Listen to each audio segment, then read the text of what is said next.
Alright everybody, welcome back to the channel. Today we're working with my Glock 26 Gen 4 and 9mm. If you haven't already, do me a favor and subscribe to the channel and like the video. Check out my other videos if you have some time. I'd really appreciate the traffic on the channel. So basically, this firearm I've owned for the last 8 years, and it's time to spruce it up a little bit. We're going to replace some of the internal parts today, as well as a trigger swap. The only aftermarket parts thus far that are on this firearm are the Glock night sights, the extended slide lock lever, extended mag release, and the TLR6 laser light combination. We'll clear the firearm. There's nothing in the mag well, that is empty. There's nothing in the chamber as well. So to separate the Glock, we need to separate the slide from the frame, and the easiest way that I've found to do this thus far is to place my hand here, swing a finger over, pull back so the gun's out of battery, and push down on the on the slide lock here. You'll feel the firearm go forward a little bit, depress the trigger, and that will release your slide from your firearm. Now we'll put the frame over here, and we will start with the slide itself. One of the first parts that we are replacing today is your recoil spring assembly is one of the first things that we're going to be replacing. This is a stock recoil spring, and it is a 16-pound spring. It's got a plastic guide rod in it, and I have all my new parts here. I've already opened them up out of the packaging, but we'll go over that here in a second. The new spring is a stainless steel design. It's got a thicker plate on the back here. You can see how thin this is. There's actually some wear here, wear and tear from being taken apart and repeatedly cycled. This is from Centennial Defense Systems, and everything else came from Apex Tactical. So that's one of the upgrades we're going to do. So we're going to sit this off to the side where we don't need it. We're going to remove the barrel. And some of the stuff that we're going to be replacing today on the slide itself is the plunger for the striker, and we're also going to be replacing the extractor as well. So those two parts, we'll get those out of the bin here. We have the plunger, and we have the malfunction resistant extractor from Apex Tactical.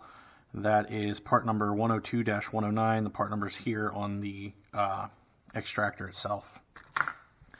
So basically we have to remove the backing plate off of the slide to get to the parts that we want to exchange. The easiest way that I have found to do this is to take your punch, and you're going to apply downward pressure to the striker assembly here, and you'll feel it move forward in the slightest.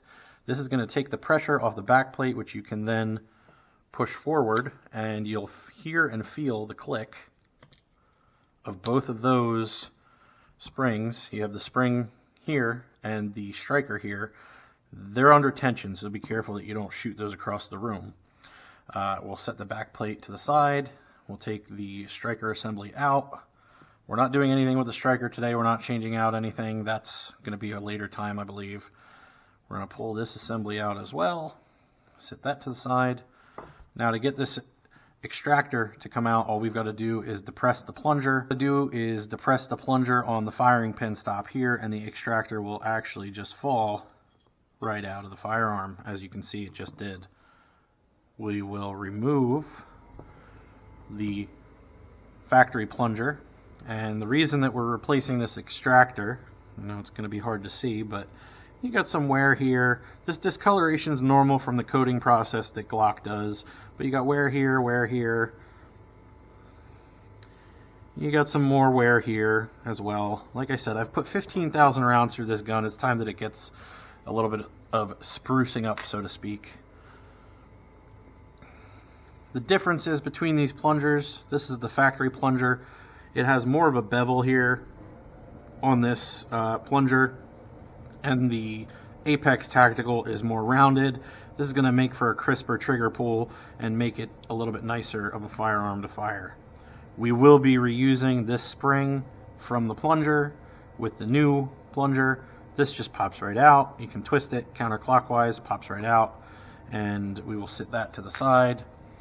The new one, you're going to just pop in and twist, right like so, and that's good to go. You're going to want to make sure that your new extractor is oriented the correct way. Make sure that the claw is facing correctly in the slide. You can actually just drop this right in, right like so. And what I do, or what I found is the easiest, is to put my finger here just to keep it in place, and then as I keep my thumb here as tension, and then we will insert this right like so. And once I push down on the plunger and insert the extractor, the spring tension holds that extractor in, and they keep each other from falling out. Once you have that extractor put back in, you can replace extractor depressor plunger. It is oriented one way. The metal end has to go in towards the front of the firearm. So remember, the black piece goes out. It's pretty self-explanatory. Goes into one hole, push that in, let it seat. Your striker fire assembly goes back into the gun, right like so. Now a little bit of a difficult port here to get these back in, but we're going to walk you through it. To put your back plate back on, you're going to start feeding that in, and I've found that holding this with my thumb while depressing the striker fire assembly and pushing down, see if I can get a better light angle here, pushing this down and getting this started, if I can get it to cooperate, there we go.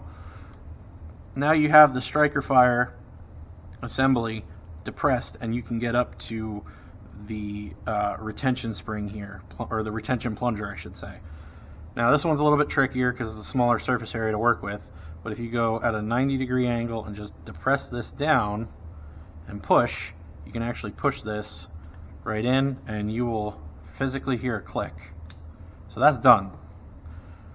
So we installed the new plunger, we installed the extractor, and prior to filming we put a new spring on this this extractor depressor plunger is what they call it here. I'm going through my list here of parts so I tell you the right parts.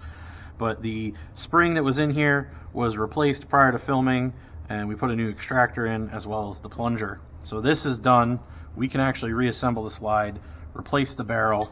I've actually debated, there's nothing wrong with this barrel. I clean my guns pretty regularly, but I thought about possibly putting a threaded barrel on, or having the option for a threaded barrel for a silencer. That drops right in, and then we have our nice shiny stainless steel recoil spring, and this is also going to drop right in. I went with red. There's several different colors you can go with on Centennial Defense. I went with red just to match the trigger, just so that they kind of look the same and have some uniformity. I just thought it was a neat color to go with. And the way that we are going to install this is you just push up against the spring, get a little bit of tension, and it drops right in beautifully. So that's done. The slide is complete. Those upgrades are finished. Now we come over to the frame of the pistol, and you have 3 pins you have to remove, 1, 2, and 3. It doesn't matter for disassembly which ones you remove first. For reassembly, there is a way to do it, and we will show you. So we're just going to remove these pins. They should just pop right out. And they're all different sizes, so you can't screw this up. I'm going to take all these pins out, and sometimes they give you a problem, but most of the time they'll pop right out for you. This pin is probably going to give you the most problem. It is under spring tension from the trigger and the slide lock lever. Now, in past attempts, I've taken, a dead blow hammer and yanked on, or smacked these things so hard that, I'm bouncing the workbench. But I found that the easiest way to do this is to move the slide lock lever up and down, forward and backwards, kind of like a joystick on a gaming controller. And 99% of the time, if you do it just right, it takes a little bit of finagling to get this to pop out. But once you get the resistance off of this, see that? Just had it up in the right angle and gave it a little bit of tension, and it pops right out the other side of the firearm. So you put your pins to the side. Now you're going to have your locking block here, and it's pretty simple. You just push up on here, and this will pop right out. You can grab it with your fingers. The locking block can get set to the side. Now you have your trigger assembly, and with all these pins out, the trigger assembly will pull right out of the firearm. The last thing before we move the trigger assembly, though, we're going to take the slide lock lever and sit that to the side as well. The easiest way to get this trigger assembly out of the Glock is to just grab here, and you're going to pull, and it pops right out. So we're going to sit the frame to the side for a moment. This is your stock Glock trigger. This has been in the gun since new. We've got the new trigger here from Apex Tactical Solutions, as well as a new crossbar. And the way that we're going to disassemble this is you have to pretty much with one hand hold here, and you're going to pull forward and up, but at the same time kind of like an outward motion. And it's a matter of twisting and coming back, and you're going to rotate that spring rearward so the spring stays out of the way. And then we are going to deconnect the spring from the old trigger bar, and we can sit that to the side. And now the last thing we need to do is get a pick, and we're going to go in, and this crossbar here, we're going to get underneath and just pry up ever so lightly, and it's up enough that now I can get it with my fingers, and there's the old crossbar that can sit over there. So we have the new Apex Tactical. We'll just push that in, or I'm sorry, the Apex crossbar, and it'll feed in. Now if you look at this, you can see that it's not flush, it's kind of up on an angle. That's okay, that is meant to be that way. So you don't have to bend this flat. I'm not even going to try and force it. I don't want to flex or break anything. So that's okay with that angle being like that. You're going to do the reverse assembly. You're going to find the hole on the trigger bar right here. Let's see if I can get better light. Trigger bar right here. We're going to rehook the trigger bar to the spring. And again, don't get frustrated. It just takes a minute to get the mechanics down.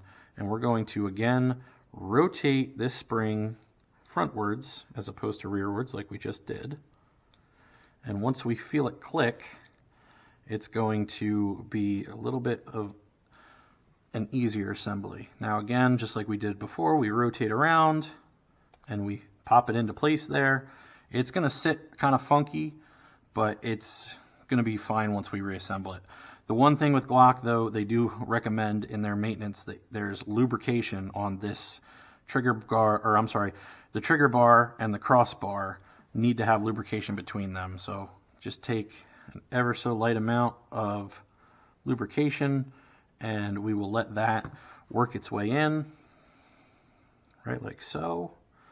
And when we take the frame of the pistol and reinstall it, the trigger back in, we just have to be sure that everything falls into where it needs to go.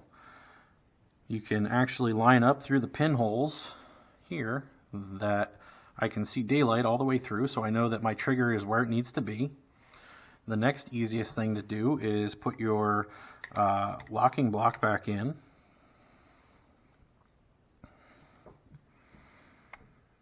So the locking block is in. Now remember how I said about these pins, there's certain ones that need to be put in first. So it doesn't matter if you do these two first, this pin has to be last. This pin here has to be last, and I'll show you why in a second. So we're going to reinsert the pin in the rear of the firearm, right like so. I'm going to give this just a little bit of extra push. So that's locked in, and now that's locked in so that the rear assembly of the trigger does not come out. You have to be sure that before you put the slide lock lever in, that this top pin is in first, and I'll tell you why. If you install the slide lock lever into the gun after you put this pin in, it's going to ride like this, and it's going to ride so up high that it's going to lock the firearm open after each round is cycled. Ask me how I know. I was learning how to disassemble my first Glock, my Glock 22. I did it that way, and I could never figure out why it would lock open after every single shot fired. Well, it's because if you don't install this pin first, then it's going to give you a problem cycling because it locks it open, because it rides too high. So we install that pin first, and then you can take your slide lock lever, right like so, and go in here, and it will find its way to its nice little seat. Turn the light on that one. And again, it's a matter of just getting it in here. And I can just about see daylight, so we're going to, again, just kind of wiggle everything around and try and get everything to seat correctly so that we can get everything reassembled. And again, it's just a matter of finding that sweet spot on these parts, and right like that, it popped right into where it needs to go. And again, it might give you a little bit of problem on the opposite side, so we just have to look in here and see where the pin's at, and just kind of maybe push a little bit, and there it is. It popped right in. So now your 3 pins are reassembled or reinstalled into the firearm. Everything here is installed. We've got the new trigger, the crossbar, we've got the parts on the slide, the plunger, the spring. There's a spring in the extractor. The spring and the extractor. And this gun's basically ready to be reassembled. So we'll set all of our tools to the side and go back on the guides, and right like that. So now, again, cycle the firearm. Nothing in the chamber, nothing in the mag well. We are simply testing the trigger. Now, this trigger is about 1 pound less heavy than the stock trigger. So you're talking about 4 to 4.5 pounds. And there's a little bit of travel there, but it's much nicer than the original Glock trigger. And then when we cycle again, we're watching for the trigger reset. The trigger did reset on that one. And again,